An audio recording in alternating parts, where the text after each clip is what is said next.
Hello, everybody. Welcome back. This is the Chelsea Rundown, episode 50 for the Dolphin women's first and men's fourths for round 7. That opening music was by Tony Herdman. Gunna Run, available on Spotify. As always, I'm joined by Ace. How are you this evening, sir? Yeah, pretty good. Look, 50 not out's not too bad. I think the first episode that we ever did actually ran for about 50 minutes. We've done some cull since then, and we've tried to tune it down to about 10 or 15. But congratulations to yourself and the lovely wife, and obviously Liesl coming on board now. So big celebrations for all of us for the 50th, and let's hit it off with a bang. Whoop, whoop. Speaking of Liesl, she's here with us again this evening. How are you, Liesl? Good, thank you. How are you? Very well, thank you very much. Liesl, tell me you were playing against Waverley for round 7. Please, whom was in the lineup? So starting off for us, as always, was Kate, followed by myself, then Michelle at third base, Jess behind the dish, Bo at shortstop, Liv at first base, Sam at second, and Eliza in right field. Tell me this, Liesl. Have you ever seen a catcher in a tutu before?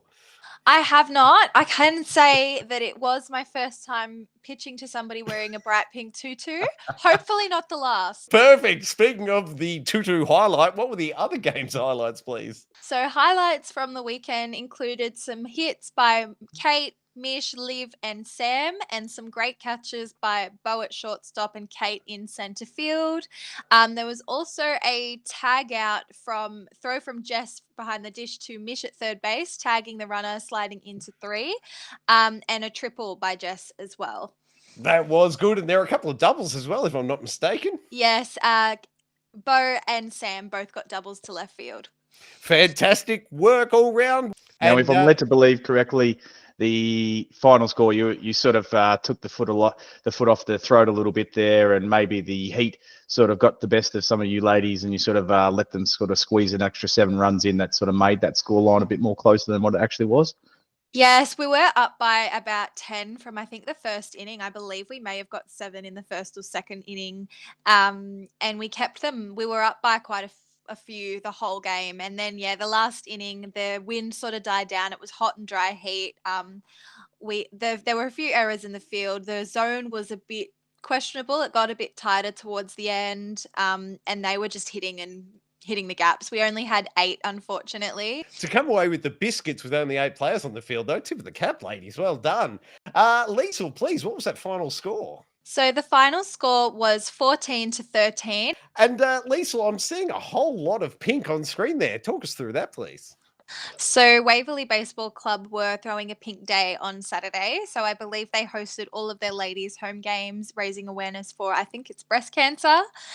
So we, of course, threw on some pink socks and pink hats to help raise awareness as well. And Jess in a gorgeous pink tutu also.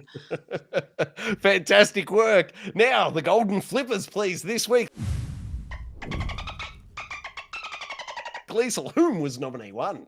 Nominee 1 went to Bo for her stand-up double to left field. It was a fantastic hit. Is that Bo's first double? I think so. Yeah, she's an amazing batter always, but I do think that was her first stand-up double of the second game she's played for us. Fantastic work. All right, Liesl, that brings us on to nominee 2. Whom is it, please? Nominee 2 goes to Sam for another double also to left field. I think that's her second or third double she's got this season so far. Yeah, that's 3. I could even be sold on 4. Ace, doubles check for Sam, please. I believe that must have been her second one for the year. Obviously hitting it pretty well. You know, I think she's got a batting average of just near 444. So anyway, anywhere to get it a bit north of 350 is pretty good. And to pack on a couple of doubles on top of that, it's a successful season. Fantastic work. All right, Liesl, whom then, please, was nominee 3? Nominee 3 goes to Kate for her incredible catch in centre right field. She ran a long way to get that catch. I was at second base and went to cut her off and was watching her haul ass to go and get that one. So it was a hell of a catch.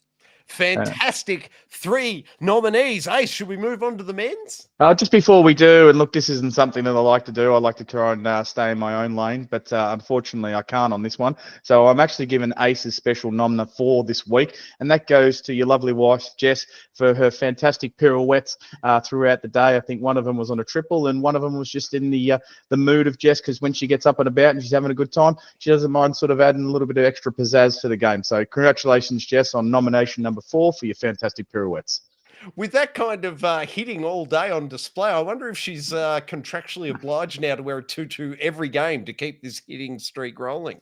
It is. I am led to believe that is the so, and you can also purchase the tutus from our canteen. They are now part of the official ladies and men's uniform. So you'll probably catch Ace down in one this Sunday.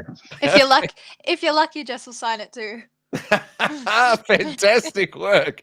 All right, then that must bring us on to the men's game. Ace, who are we up against, please? Oh, the arch rivals, Bomb Beach, and when you get down there at Bomb Beach, there's a little bit of extra thunder, a little bit of extra clap, and there probably was a little bit of extra thunder because the rain was hailing down, but the perfect sort of weather for a Dolphin because we don't mind it a bit wet and grimy. But yeah, look, we've had a lot of run-ins with Bomb Beach in the way that they've probably had the wood on us for the last couple of years, and it was great to get back out there and play them, and yeah. It was a great day, mate. Who was in that lineup? Yeah, pretty standard, I guess you could say. Big Shaney Fisher, the fish behind the dish. Your lovely wife Jess sort of in that number 2 spot. Nico, the Greek freak. Myself down in 4. Davey Fisher, Frank Farmer. I serenaded him on the day. I think he sort of very much appreciated that. Big teabagger down there leading us off number 6 spot. Razzle Dazzle. AJ, the big cup of apple juice. Welcome back. AJ Ugly off his suspension again. Lucas, welcome to the club, Lucas. Humbies having a lovely little game there, Humbies. I think he might have been a few extra cans deep, needed it for the to hold away the rain, and he obviously wasn't hydrated enough. And Big Jimbo, unfortunately, the fifth got to cancel, and so Jimbo Baggins came down and gave us a bit of a chop out. Good on you, Jimbo. Always great to be playing with crazy 88s. Ace, tell me, what were the highlights, please? Look, this was a bit of an interesting game, sort of in the sense that probably not too much amazing sort of happened. Look, there was probably a few little on-field incidences that sort of maybe gave the game a little bit more, what can I say, gusto than probably what normally would happen. But look, their pitching sort of, we know that their pitching generally is pretty good, but I think maybe the wet weather sort of threw him off early in the game, and unfortunately they sort of went through, I think, 5 pitches in the end. And they were throwing a lot of walks, 18 to be exact. And when you're throwing 18 walks on a day, it makes it sort of very difficult to keep a game very close. So, look, they came out in the first dig, scored 5 on us, but then we went 7-7. And look, when we're putting up those sorts of runs, and a lot of those runs were purely just from walks, only 2 hits on the day. Probably not our finest day in the batter's box, but there wasn't really a lot for us to hit. And look, our field just did what our fielding has been doing, and we just made plays where we needed to make plays, and we kept them honest. That we did, Ace. Do you think some of our success may have come down to the fact that we got a full warm-up in while they were hiding under their shelter during the rainy warm-up period? I don't know if you can call it a warm-up because I was freezing my tits off. I was drenched to a bone, and smart me left all my wet clothes in my bag the other day, and when I pulled them out, they're a little bit smelly. But you know what? We'll learn from these sorts of things, you know. Unfortunately, my secretary didn't remind me to put my wet clothes away, and the speaker wasn't put on charge as well. But look, I don't know. You can point fingers. I'm pointing at it right now, but no, we move on. we will move on now. What was the final score, please? Yeah, 14-9 on the day, and like I said, we look pretty comfortable. It would have been nice to have sort of maybe seen some pitches sort of down the Jap's eye that we maybe could have got a hold of a couple. And like I said, there was only 2 hits on the day. I think myself and Davey Fisher, a couple of reaches on errors and stuff like that. So I know that Bomb Beach will be a lot better than this. I think they were sitting in the 2nd spot on the ladder. They'll probably drop down to 3rd, but we'll definitely we won't let this game fool us. The next time we play them, we'll definitely be prepared. That we shall be, mate. Onwards to the Golden Flipper. Whom, please, was nominee 1 for us this week? Yeah, like I said, a bit of an interesting one this week, but I've probably got to go to my man Humbles, who gives nothing but 110%. And even when he probably doesn't then only needs to give 50%, he's still giving 110. And nothing like what you're seeing right now displays exactly what Humbles is all about. And when he comes sliding in home on a pass ball head first with complete reckless abandon, maybe it's the 6 cans talking, but we love the Humbles effort. And look at that, even the helmet goes spilling everywhere. We love your work, Humbles, and I think I might be calling you Humbles because when he's pitching on the mound, he doesn't mind me rubbing up against his leg and maybe showing a little bit of a box. But whatever works, Humbles, whatever gets you fired up, I don't mind it either. Now, you've said that we've got tutus on sale in the canteen. Now, do you think on behalf of this play, we should maybe get some capes in with the big S on the back? For look at that dive. Tell me he doesn't look like Superman. Oh no, I think we might need some protection pads for him to land, because this man's going to injure himself. He absolutely, every week, without a doubt, he's going to go out there and he's going to give 110%. And if he doesn't kill himself, he's going to kill somebody. I absolutely love it, Humbles. Love having you out there, mate. Great stuff, Humbies. Put your body on the line, son. I love it. All right, Ace. Nominee 2, please. Well, Big Davey Fisher, when he's not getting serenaded by me or throwing 112 mile an hour at some unsuspecting batter, he's just sort of doing little on-field things, plays like what you're seeing right now, which is just an IQ level of 145 potentially. But the fact that he took this cutoff from Jess, which was a hit over centre right, and then just had this runner in complete bamboozlement.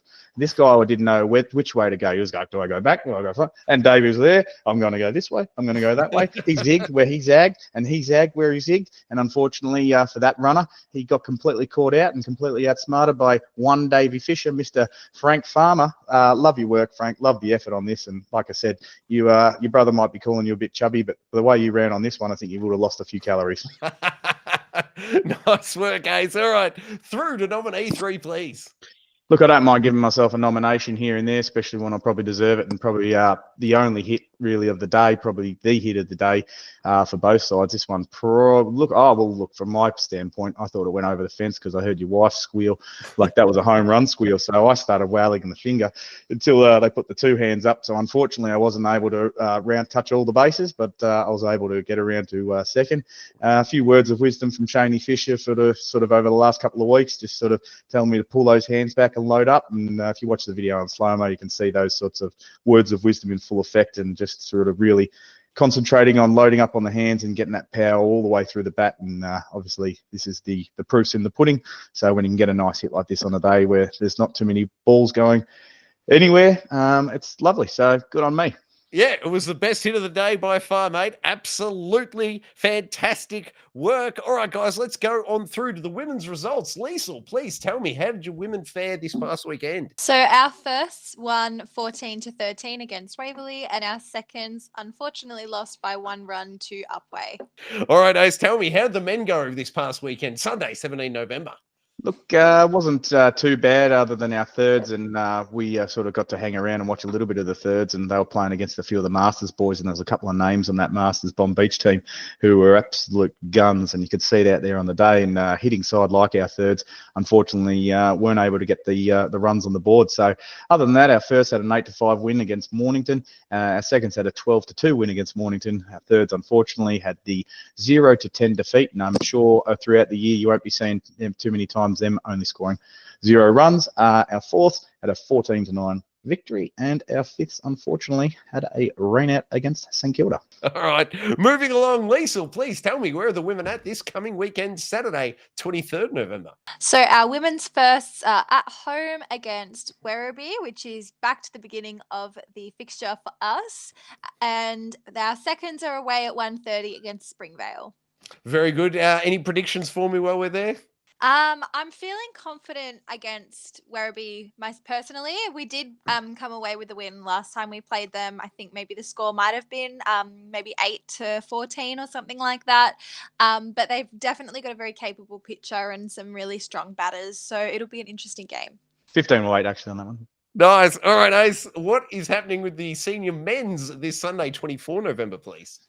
Yeah, so our first and seconds, they're playing Berwick. Our first 4 p.m. Berwick. Our seconds 1:30 p.m. Berwick. We know Berwick are a pretty handy side, so good luck to our first and our seconds. Thirds and fourths are back to Ormond Glen Huntley. Now, last time I think we had 28 to something like 4. Hopefully we can maybe notch that a little bit over 30 this time. They sort of had a few wild pitches, but we like to rank up the runs. And our fifths are playing Pakenham, who seem to be the arch rivals of definitely us in the force. So hopefully our fifths get a win there, and maybe they'll drop some of the better players from the force down the fifths when we come time to play them in the finals. Excellent work, everybody. Thank you very much for another fantastic week of The Rundown. Liesl, great work. Thank you. Thank you. Ace, fantastic job as always, buddy. Pod always swims strongest together.